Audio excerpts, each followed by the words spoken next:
I really wouldn't call this much of a dream. It's more of it's not a nightmare. Definitely not. It's a lucid dream. Well, today might be a nightmare. We'll see. We're just getting started, baby. This is true. So listen, you've been listening to the show this season. Yes, I have. So any episodes that might have...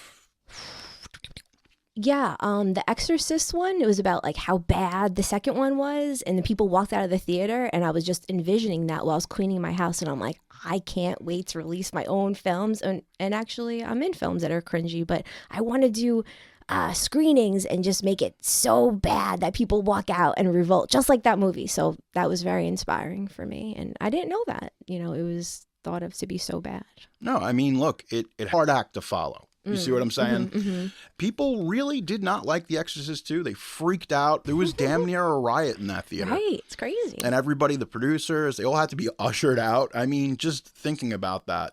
That's my dream. That's why I make movies. But have you ever been in a film that bad? Yeah.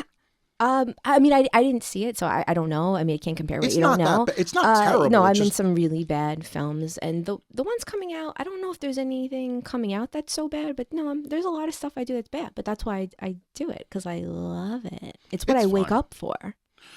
That's why I wake up in the morning. It's why I get to the gym. It's why I'm serious. Like it's why I eat healthy sometimes, because I picture putting my stuff on the screen and having like my mom, who's a super lefty, cringe, or doing stand up and having the audience say, I heard someone at my second to last comedy show say, is she done yet? When I did stand up as Santa Claus. Nice. And the only person who really seemed to appreciate it was a few of the comedians, and one guy from France who was a comedian. He said it was the best thing he ever saw. But the town commissioner, I think, from Oceanside, I didn't know that there was a political person from, not Oceanside, sorry, Long Beach. There was someone in charge of the government. I went to her and singled her out, and I think it was her and her table that asked if I'd be done. And that's a goal. So Exorcist, people walking out, that's kind of what gets me off. Wow. Yeah. That's like shocking. I could not have sex and just make bad stuff and have people cringe, and I'd probably get off from that. I'm not even kidding.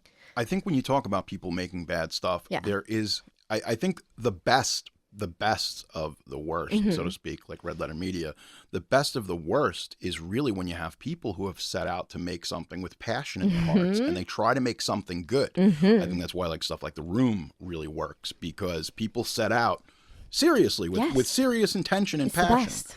But they're delusional, or they're stupid, or they can't plan, or they have no vision, or they don't have audio, or they're drinking on set, or they're just mentally insane, and it's great. Yeah, it's that's, we talk about magic, and that is the unquantifiable magic of bad filmmaking.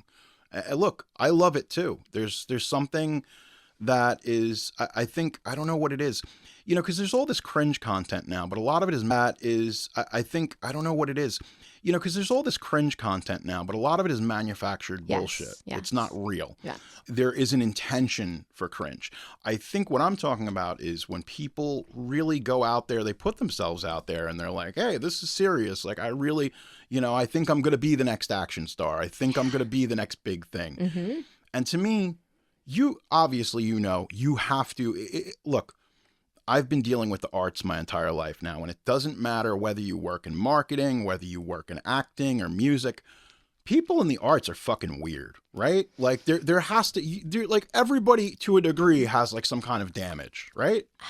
I don't know. I think almost all humans have defects. Every human has a defect. So I'm just going to say that. Yeah, I think there's defects in every field, because I've been in the personal training field, I've been in cosmetology field, and there's just different brands of psychosis and crazy and addiction or loss in every field. Yeah, and art has its own brand of crazy, but dentistry, my dad's a dentist, has its own brand of crazy. Everyone's kind of crazy on some level, but you seem to be getting healthy this year. I've been listening to your podcast, and I heard you talk about what, you lost 100 pounds? We're to the doctor. I got to get checked out. And that's, I tell our listeners, you got to go and make sure you go to the doctor. See what's going on. There could be something going on.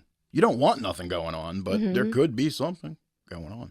Or maybe go to like 10 doctors. Go to 10. Go to 10. Because they all have different ideas and different blind spots and different toxicities and problems. So, if you have back pain, I would say get like at least 5 opinions. Yeah, I've gotten a lot of bad advice. I've been disabled before, and it was because I went to doctors that I stayed disabled, and I even went to a chiropractor 3 times a week, and then became suicidal because she said stop working out, and I was a personal trainer. Like, so sometimes going to doctors can ruin you if they you give can. you bad advice. Like now that I've been like almost 11 months of working out, like Oh, I good see for what you. it does to my brain. Like I need the Okay. endorphins, I need the serotonin. Nice. It's cool. It's 11 months, only Ele- 11 months? 11 months. And what was happening 12 months before the 11 months started? I did nothing. I was Nothing. completely sedentary. Oh, wow. I went through a really bad breakup. Okay. And then- that'll do it. Yeah. Oh, that made you get in shape, the breakup? No. Oh, that made you get out of shape. No, what ended up happening was I went through the bad breakup and then the fucking pandemic happened like almost me too. instantly. Yeah, me too. Basically, my breakup happened like as the pandemic was happening. Yeah. Wow. And it was crazy because what it did was I just got really depressed, Yeah, tons of anxiety, and Oh, no. I just kept eating. I could not stop eating. I did that too, 2010. I think it was a coping mechanism. 20 pounds in a month. You ever do that? I don't know. I did. It was fun. You just take peanut butter and you put like nuts in it and raisins and honey and just eat it, drink it like it's water. Like you drink it. That's one thing you'll gain 20 pounds real fast if you do that. Wow. Yeah. Anybody looking to gain weight out there? We do, I have a listener, she has trouble gaining weight. Oh yeah. I worked with people that gain weight. Yeah. Yeah. It's a serious problem too. Yeah. Regardless of that fact, I was able to change my life. I decided I'm going to go into therapy. Okay. I'm going to see a psychologist. I'm going to see a psychiatrist. And I was able to change my life. I decided I'm going to go into therapy. Okay. I'm going to see a psychologist. I'm going to see a psychiatrist. And really what this whole journey for me has been about is just becoming a better person, if that makes any sense. I love it. It's a beautiful thing, truly. Well, Yeah. people don't know the realities, the realities of it. Like one of the realities is that I've been losing weight very slowly. I lose about 1 pound a week. That's I was living in my own prison and it was terrible. And I think that at least with this season, people have started to realize, well, Jerry's a whole different person.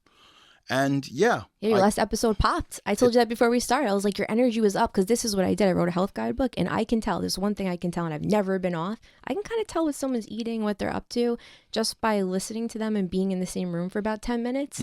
And that last episode, I was getting ready for shoot. I was listening to you and I was just like excited. Like I could feel your energy. When someone's happy and feels good, I can feel it and it's contagious. And I loved like the beginning 30 minutes of your last episode. It felt great. So I hope that, you really feel as happy as you made me while I was listening to it. well, I appreciate that. Truly. Folks, she enjoyed the show. So, I mean, that. Truly. Folks, she enjoyed the show. So, I mean, hopefully you guys have enjoyed the show as much as I have this Porn's season. for the children. It really is. Wait, no. What do you mean by porn is for the children? Well, ODB says, Wu-Tang is for the children. So like porn is for the children. Because when I wrote a review, I recall you reading it out loud. And I don't even remember writing this to you. Something I said when I was younger, I really liked horror, which I did. And I was interested in horror and porn. I thought it was really cool. It's the same thing. Pornography and horror isn't that different because there is a sense of forbidden. There's a sense of titillation. There's also a degree of the unknown. Dopamine. Yeah, of course. Surprise. It's a rush. It looks cool too. Like I feel like that looks cool and edgy and glamorous, or I don't know. It was very seductive. There's a seductive quality to porn and horror as a child, but as a 40-year-old, I just turned 40. I don't watch porn and I don't really watch horror anymore. I lost the interest in a lot of it. Don't worry, I'm watching enough for the both of us. I promise. Thank God. I'm watching all 125 pounds of porn and horror every week. No, but in all seriousness, So porn is for the children. it really, well, I mean, yeah. It's not for 40-year-olds. I wish. You know what? It's not the same, though. I used to have to work for porn. You used to either have to steal it from somebody, you had to get it from a Right. store. Like, it was physical. Get the right channel that's Yup. not blurry. It was a tangible I know. thing. I did that when I was 7. But you had to work for it. You see what I'm saying here? Yes, It's I was born in 84. It wasn't that easy back then. No, I it told you I wasn't. watched porn as a child, not now. I don't watch porn. I haven't really watched it in 5 years. It has not It was changed. very difficult to find it. Well, the thing that I hate about porn nowadays is they used to make movies. There was a plot, they were shooting on film, there was a whole thing. And now it's just like everybody has access to it. Uh-huh. Everybody has an OnlyFans. So there's nothing. Do you?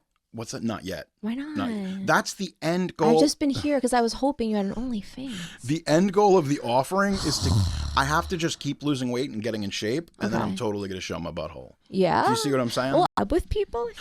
Look, I'm desperate. I'll sell anything. So would you collab with people if you did an OnlyFans? Because there's this collabing thing going on. I know someone spread 3,000 cases of herpes, I believe, recently. That's all over the internet. Yeah, that's, wow. I don't know. I mean, listen. You could be like that.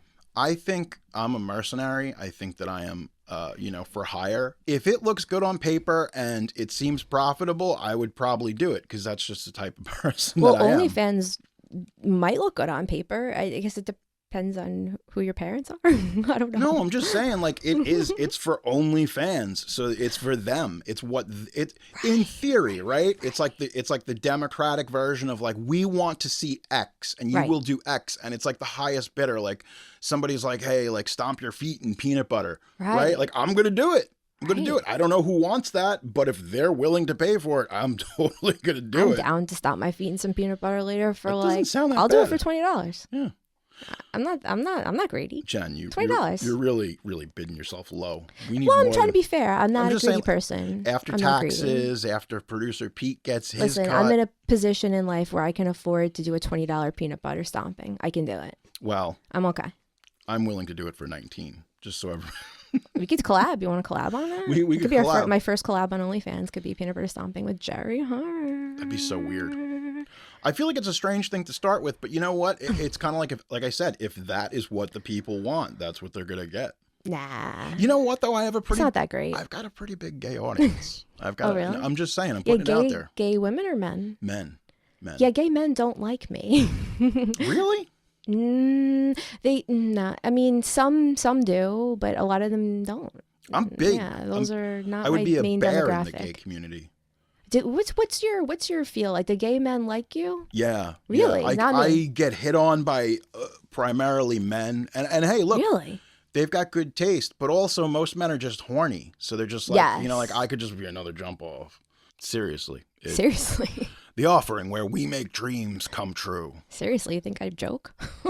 No, listen. At some point, folks, I'm not really a sports guy. Like, I like boxing and UFC. Me too. But that's about where it ends for Uncle Jerry. Same. I don't like team sports. Me neither. So unless they're naked, then I'll watch. Then I'm in. Right? See? Now I'm back. Naked men or ladies running around kicking a ball. Pff, I'll watch your balls kicking balls. Hell yeah. I was out. Now I'm back in. Who would have thought, right? I'm that easy to win over. But no, in all seriousness, we had a guy who was a college football player.